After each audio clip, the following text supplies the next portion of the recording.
had a real problem with Elon from the beginning of this thing. But it's like he's in this leftist thought bubble. He is in the most leftist. From the outset, Jimmy Kimmel has had a bone to pick with Elon Musk, a feud that seems to have simmered since the very start. Kimmel, ensconced in what many see as the epicenter of progressive ideology, Hollywood, appears to operate within a bubble of like-minded thinkers. This environment, often described as a self-reinforcing echo chamber, has shaped his public persona and the content of his late-night show. Critics argue that Kimmel's worldview, steeped in this milieu, has led him to double down on certain stances, particularly after facing backlash for past controversies. One such controversy involved resurfaced videos of Kimmel in blackface, for which he issued apologies. Rather than tempering his approach, these incidents seem to push him further into a specific ideological lane, one that's now landed him in hot water. Kimmel's history as a comedian includes edgier days, like his time on The Man Show, where he leaned into provocative humor. But over time, his brand evolved into something more polished, more aligned with the expectations of a mainstream network audience. His nightly monologues on Jimmy Kimmel Live often target former President Donald Trump, a figure who has become a lightning rod for late-night hosts. These jabs, delivered with a smirk and backed by a studio audience's laughter, have been a staple of Kimmel's show. Yet critics like Joe Rogan and Megyn Kelly argue that this approach lacks originality or courage, accusing Kimmel of playing it safe while projecting an image of boldness. They see his humor as formulaic, written by a team of writers and designed to elicit predictable reactions from a prepped audience. The latest chapter in this saga is a staggering $500 million lawsuit filed by Trump against Kimmel, a move that has sent shockwaves through the entertainment world. For Rogan, the news was like comedic catnip. He dove into the story with glee, painting Kimmel as a comedian who overplayed his hand.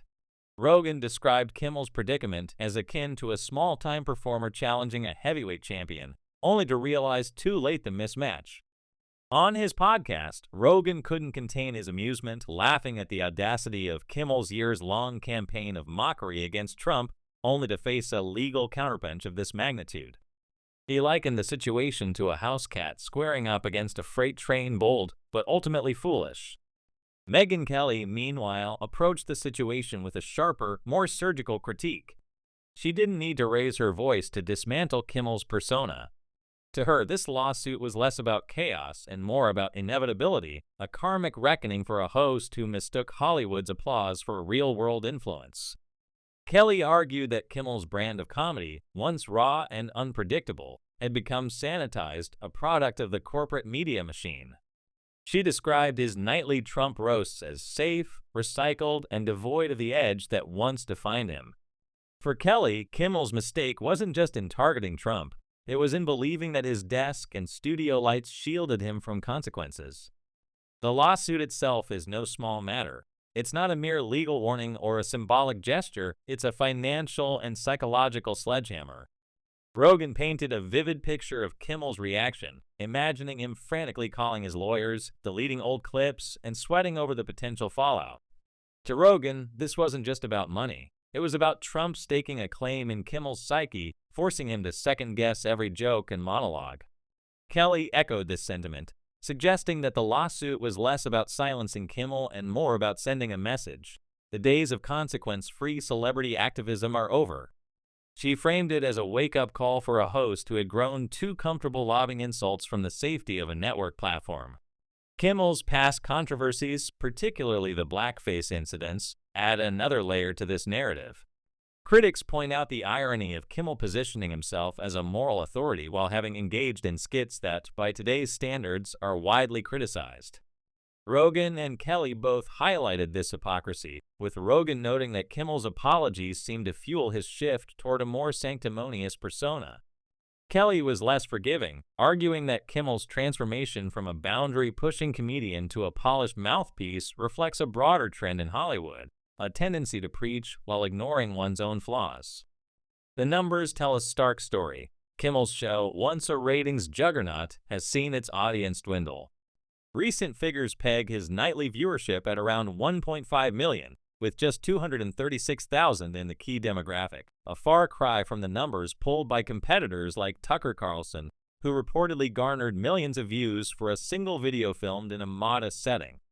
Rogan seized on this disparity, mocking Kimmel's reliance on a massive network budget while failing to draw the kind of audience that smaller, independent creators command.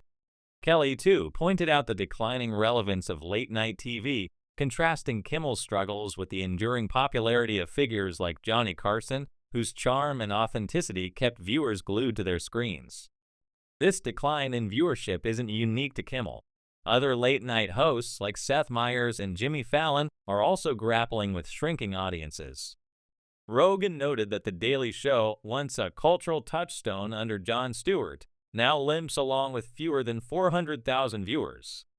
Fallon, who averaged 2.3 million viewers a few years ago, is down to 1.3 million.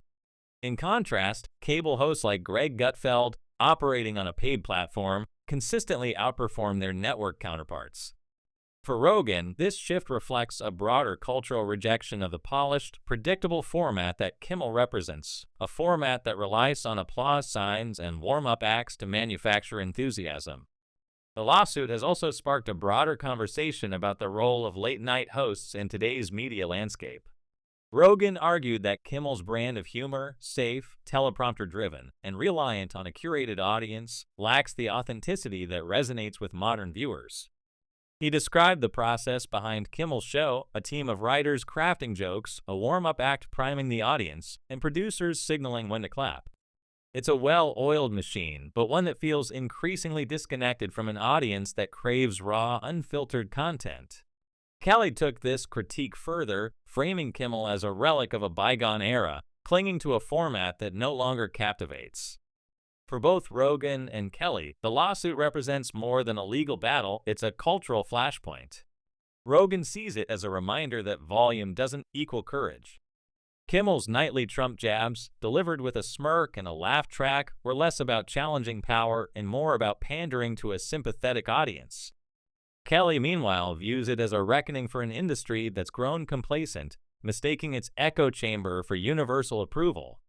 She argued that Kimmel's downfall isn't just about one bad decision, it's about a career built on the illusion of invincibility.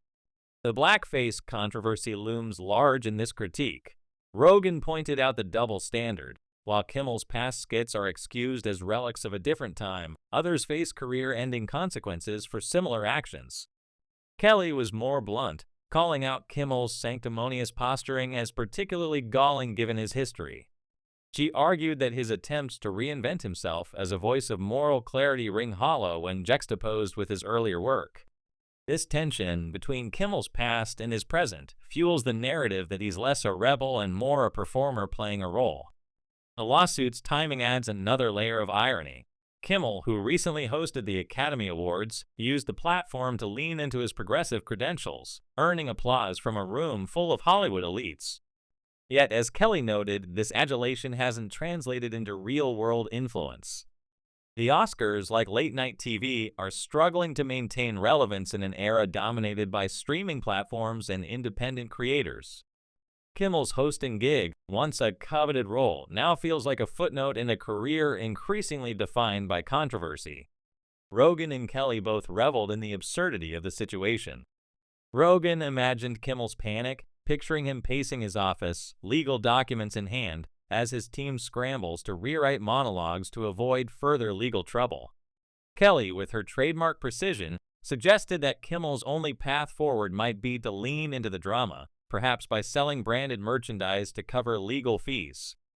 Her quip about Kimmel selling desk mugs and crocodile tears was a biting nod to his predicament, blending humor with a sharp critique of his faltering relevance. The broader implications of this lawsuit extend beyond Kimmel. It's a warning shot to an industry that's long operated under the assumption that celebrity status confers immunity.